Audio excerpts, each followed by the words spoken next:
Well, we're preparing to wrap up another busy day in Scotland.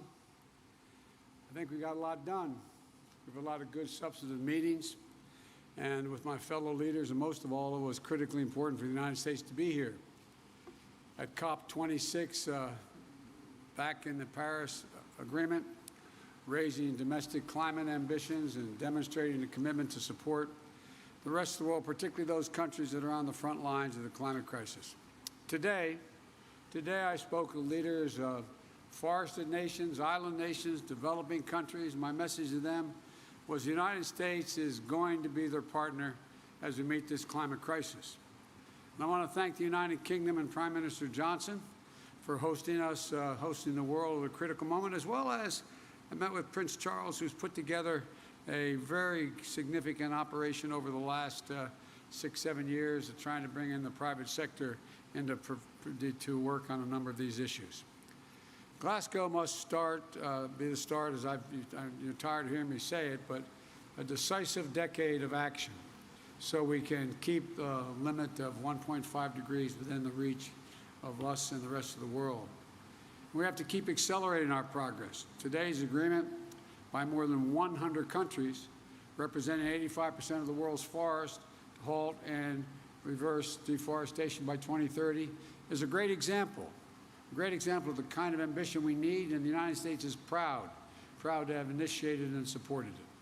For our part, the United States is going to keep raising the ambition and delivering the goal that we are reducing U.S. emissions by 50 to 52%, as Secretary Kerry's talked about, from the 2005 levels by 2030. This decade, we have to make significant progress. And by the way, I might note parenthetically, I can't think of any 2 days when more has been accomplished dealing with climate than these 2 days. Overall, the past 2 days, I've announced a series of initiatives that are going to make sure we hit the target of including today 2 new rules to reduce methane losses from new and existing oil and gas operations and from natural gas pipelines. Thanks to the effort of our joint effort with the EU, we've grown global methane pledge. Remember, I raised it when I spoke to the United Nations from 9 countries signing on to that pledge in September at the United Nations. More than 100 countries have signed on. It's about half the world's methane emissions, 70% of the world's global GDP. We made commitments to promote climate-smart agriculture, spur innovation, catalyze private finance for a clean economy, and to drive high-standard, clean, climate-resilient infrastructure through the Build Back Better initiative. We had a great meeting today where we sat and talked about the whole focus of my Build Back Better initiative, which is adopted by the G7, was that everything should be focused on, as we help with the infrastructure of the rest of the world, which needs it badly, focused on climate. The example is if you build an oil well, if you build a gas or oil refinery, you're going to have that for the next 30 years.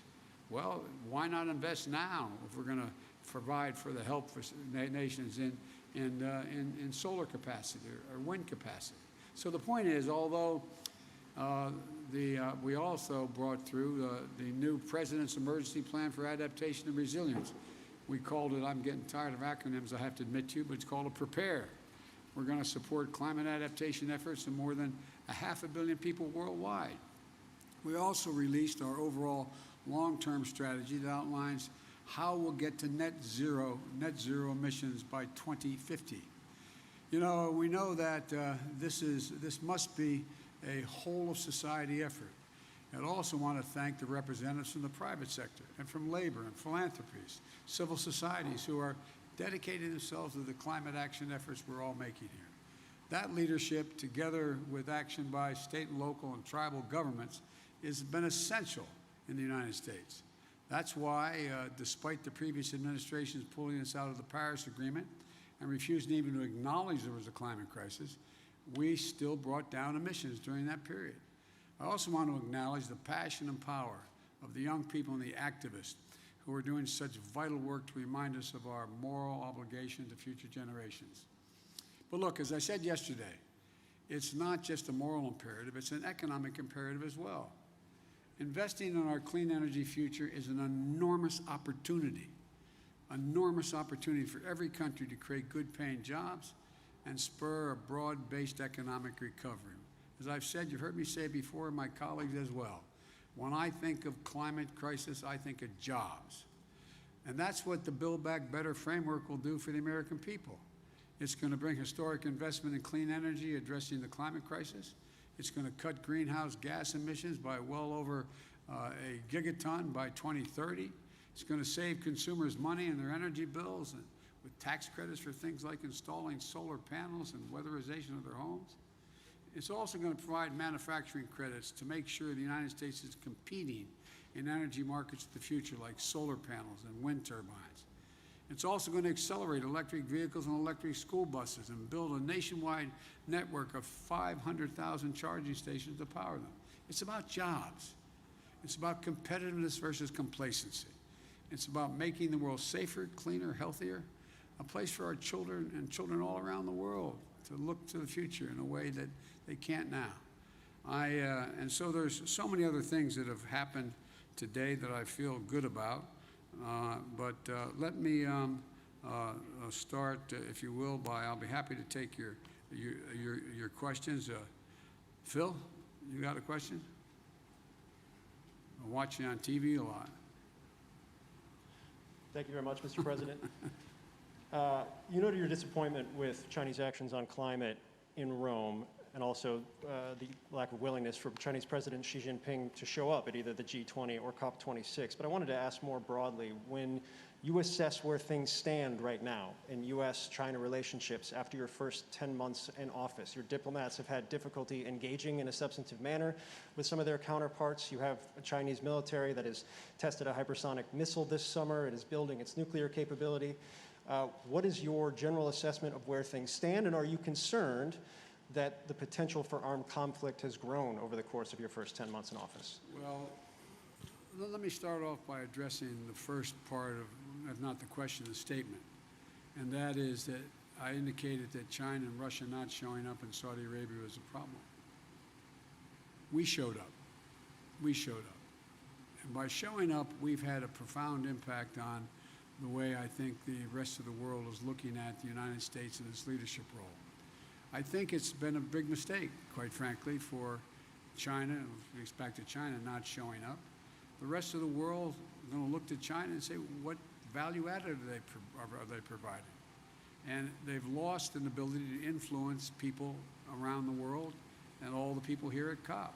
The same way I would argue with regard to Russia. With regard to the more profound question about, am I worried about an armed conflict or some that accidentally occurring with China? No, I'm not, but I have had, as I've said before, and I think we've talked about this, Phil, but I may be mistaken, I think, as I've said, I look at China, and I've had hours of conversations with Xi Jinping, both in person when I was vice president and since I've been president, at least 5 or 6 hours worth of conversations on the telephone. And I'm going to be having a virtual summit with him. I've made it clear, this is competition. It does not have to be conflict. There is no reason there need be conflict. But I've also indicated to him, and I'm not reluctant to say it publicly, that we expect him to play by the rules of the road. We're not going to change our attitude toward Constitution, international airspace, international sea lanes, et cetera. We also have made it clear that we have to work on dealing with things like cybersecurity and a whole range of other issues. But I'm not looking for, I don't anticipate there will be a need for there be physical conflict. But you know, as you've heard me say this before, my dad had an expression. He said the only conflict worse than one that's intended is one that's unintended. One that's unintended. And so in my meetings with him virtually coming up, we haven't set the exact date yet, I want to make sure there's no misunderstanding. It's competition, not conflict, and so there's no unintended. Yeah, Peter?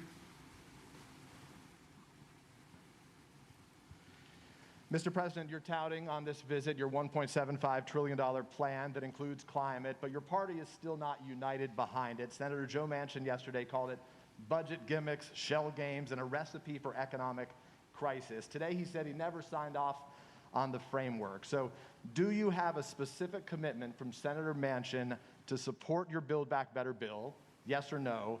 And how do you respond to those criticisms? And I have a quick follow-up. Number one, I'm not going to talk about the specifics of my conversations. He will vote for this if we have in this proposal what he has anticipated, and that is looking at the fine print and the detail of what comes out of the House in terms of the actual legislative initiatives. I believe that Joe will be there. With regard to the issue of whether or not he thinks that he's worried about this being inflationary or going to be negative impact on the economy, I think that I've made it clear to Joe, and will continue to, and we will, that as I've apologized for repeating it, Peter, but 17 Nobel laureates on economics said it's going to lower inflation, raise wages, increase competition, create 2 million jobs a year, et cetera. And so I think that I understand that Joe is looking for the precise detail to make sure nothing got slipped in terms of the way in which the legislation got written that is different than he acknowledged he would agree to. But I think we'll get this done. Well, you mentioned the word inflation there. You recently said you have no short-term answer to bring down gas prices. But as you know, it's not just gas prices now. Rents are up. The cost of everyday items are up. Inflation in the U.S. is at a 13-year high. So when specifically should Americans expect those prices to come down? Well, look, first of all, the significant reason why prices are up is because of COVID affecting the supply chain. I mean, I know you, I'm not trying to be instructive. I know you know this, number one. Number two, if you take a look at, gas prices, and you take a look at oil prices, that is a consequence of, thus far, the refusal of Russia or the OPEC nations to pump more oil. And we'll see what happens on that score sooner than later. Number three, I think if you take a look at what we're talking about, if you look to this coming Thanksgiving, we're in a situation where we find that we are in a very different circumstance. Last Thanksgiving, as I said, this year we're working on a supply chain issue. But last Thanksgiving, I sat down with my wife, my daughter, and my son-in-law. This Thanksgiving, we're all in a very different circumstance. Things are a hell of a lot better, and the wages have gone up higher, faster than inflation, and we have generated real economic growth. It doesn't mean these dislocations aren't real. They do affect people's lives. For example, one of the reasons why I decided to talk about the need to deal with the operation and the gouging that occurs in some of the pricing of beef and chicken and other things is that that's why I think that's why I indicated to you we're going to look at whether or not there's a violation of antitrust laws and what they're doing. So there's a lot to look at, but the bottom line is that I think and anyone who would prefer, as bad as things are in terms of prices hurting families now, trade this Thanksgiving for last Thanksgiving. Jen Epstein, Wall Street Journal. Excuse me. I beg your pardon. Bloomberg. I hope I got it. I got it. Thank you. Especially since my granddaughter works for you guys in a different circumstance, so I got it. I'm in trouble. Well, I'm going to ask a very Bloomberg question to begin, which is, have you decided who you will nominate to chair the Federal Reserve Board? And if not, can you speak a little bit about what you're thinking about as you consider your choice for Fed chair and the other seats that are open? This is the latest that a president has gone without nominating somebody the year before a nominee needs to be selected. And are you concerned about potentially having a short timeline, especially if you're not going to re-nominate Jay Powell? No, no, and no. No, I'm not going to discuss it with you because that's in train now. We'll be making those announcements fairly quickly. It's been in train for some time, number one. Number two, I also would indicate that I think we're going to have plenty of time to make sure all the major nominees are able to be cleared in time, that where their terms would expire. And number three, I would give a lot of thought to it. And I've been meeting with my economic advisors on what the best choices are. We've got a lot of good choices, but I'm not going to speculate now. Nancy, CBS? I think you had your hand up. I'm sorry. Did you? Yep. Thank you very much, Mr. President. Some of the commitments you made here won't happen unless Congress passes future legislation. How do you convince Republicans and even some Democrats to get behind more spending if they look at this conference and say, China isn't meeting these global goals, Russia doesn't intend to meet these global goals, India doesn't plan to, why should we? Because we want to be able to breathe and we want to be able to lead the world. Look, I mean it sincerely. I think, presumptuous of me to say, talk for another leader, but the fact that China, trying to assert, understandably, a new role in the world as a world leader, not showing up, come on. The single most important thing that's gotten the attention of the world is climate. Everywhere. From Iceland to Australia to, I mean, it just is a gigantic issue. And they've walked away. How do you do that and claim to be able to have any leadership mantle? The same with Putin and Russia. You know, his tundra is burning. He's in a literally the tundra is burning. He has serious, serious climate problems. And he is mum on the willingness to do anything. And so I genuinely believe, and I mean this from the bottom of my heart, when I said at COP7, at the G7, that America was back, you know, people wondered whether, well, is that really true? Well, we were able to change the dynamic of a lot of things coming out of the G7. I think what I'm about to say sounds awfully self-serving. 2 world leaders came up to me today and said, thank you for your leadership. You're making a big difference here. You're moving people. I think you and I talked about that, John, with one of the folks talking to us. And so I think the fact that America showed up and decided to lead and laid out clearly what it wished to do. For example, you know, as I said, the mere fact that we were able to, you know, go from 7 or 8 people or countries talking about, or maybe as high as 14, I don't remember the original number, to deal with the whole notion of methane. You know, now 100 nations have signed on. 100 nations. 100 nations have signed on to reduce methane by 30% by 2030. That is, and methane is 25 times more toxic to the environment than CO2. So we're making real progress. Or the deforestation issue. Look what we're doing. Look what we've been able to put together.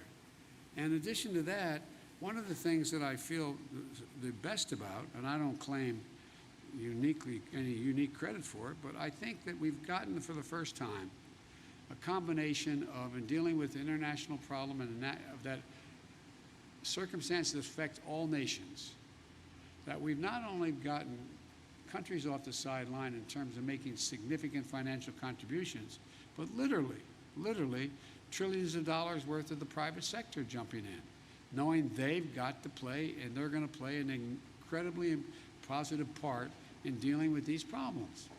It's real. It's genuine. And so I just think that, you know, that old bad expression, the proof of the pudding's in the eating. You know, I feel confident we're going to get done what we have to do at home in order to deliver. And lastly, you know, if you take a look at what economy is growing, the United States. It's growing. It has problems, mainly because of COVID and supply chain, but it's growing. We've created over 6 million jobs. We're leading the world in terms of the fastest growing economy, major economies. So I think, you know, we're going through a difficult time in the world because of COVID, because of supply chain consequences, because of the environment and all that's occurred, the way it's in fact imploded in the near term. But as I said to you earlier, and I really mean it, I think it presents a gigantic opportunity, an opportunity to, in a sense, press the restart button and move in a direction that I think the vast majority of countries, and look, I'm sure you interview other world leaders that are here, the vast majority think this is an opportunity. They're not quite sure exactly what to do, exactly how to do it. Not that I have all the answers, I'm not implying that, but they know that. They know that growth rests in dealing with the economy in a way that affects the whole notion of what we're going to do about climate change. And it's a gigantic opportunity.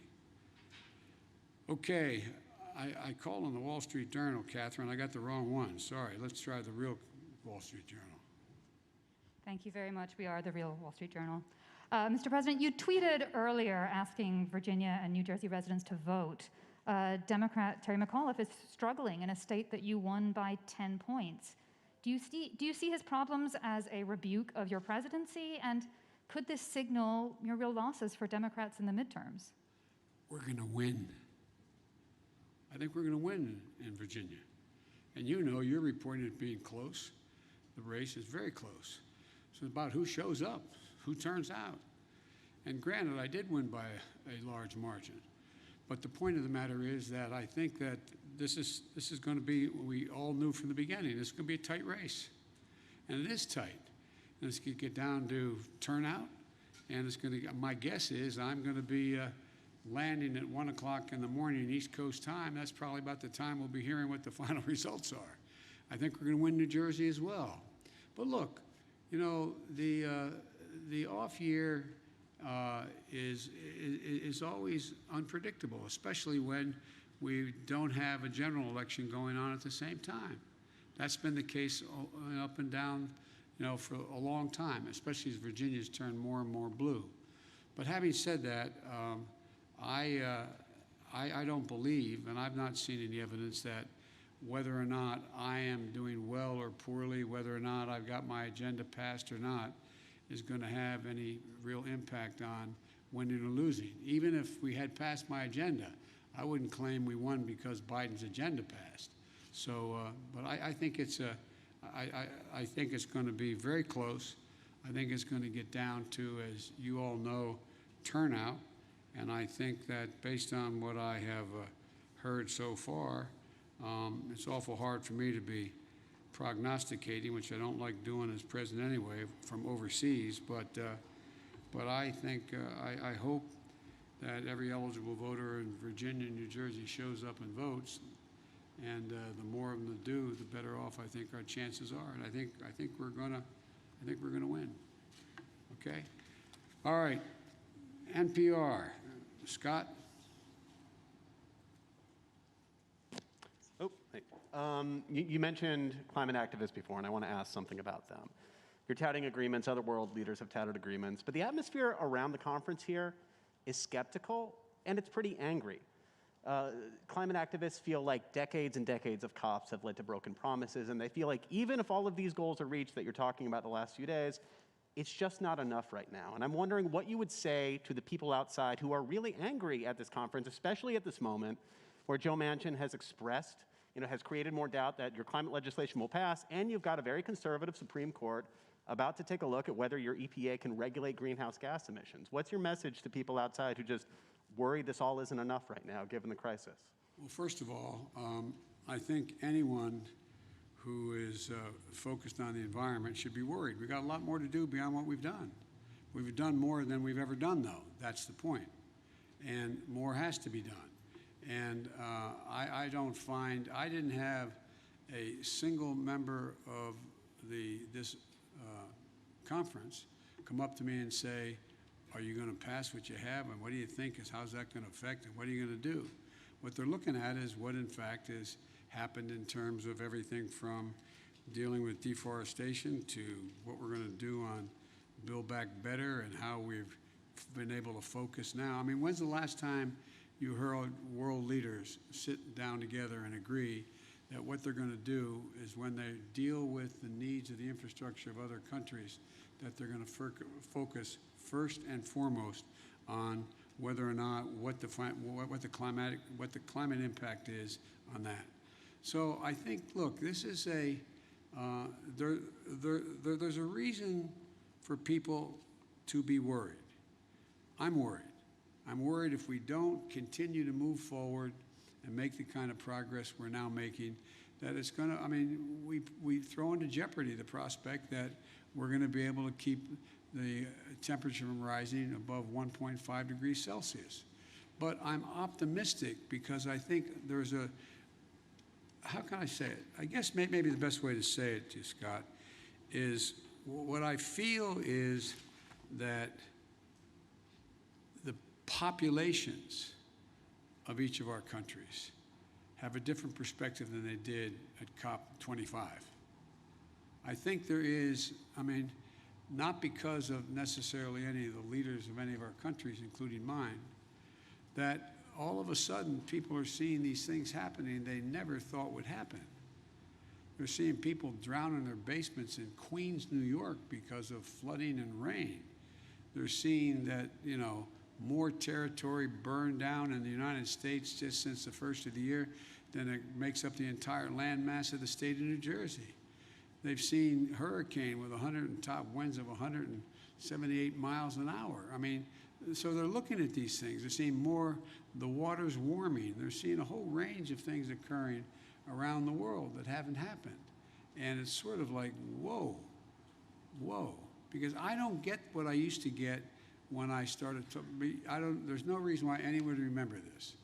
But back when a fine Republican, a guy named Dick Lugar, was from the state of Indiana, and he and I were either the chairman or ranking members of the Foreign Relations Committee. This is over 20 years ago. We ended up proposing, and it worked, but it got no enthusiasm, a thing for debt for nature swaps. People looked at us like, what in the hell are you doing? Why are you forgiving the debt so Brazil won't, you know, burn down more of their forest? Or why are you doing that so they will do? Now, everybody goes, whoa, what else can you do? What else can you do? So I think there's a whole different attitude that's out there. And I think this is being led, and I'm not being solicitous here, I think this is being led by, my granddaughters and their friends, that generation. I think they're out there going, whoa, and they're having a profound impact. Having a profound impact on their parents and their grandparents about what's happening. And then all these climactic and climactic things have happened that people are now paying attention like they never did before. So, you know, there's a lot more to do, and it's going to determine whether or not we're going to be able to fund what we're talking about. But, for example, even if the funding didn't come from some of the governments, you have the private sector now engaged where they're talking about investing, literally the need to invest over trillions of dollars off the sidelines. It's bankers that are now deciding they got to. I talked a long time ago with you all about that you have major corporate America pricing in the price of carbon. It matters. So things are changing. We just have the right stewardship and enough sense as world leaders to get it right. So thank you all so very much. Appreciate it.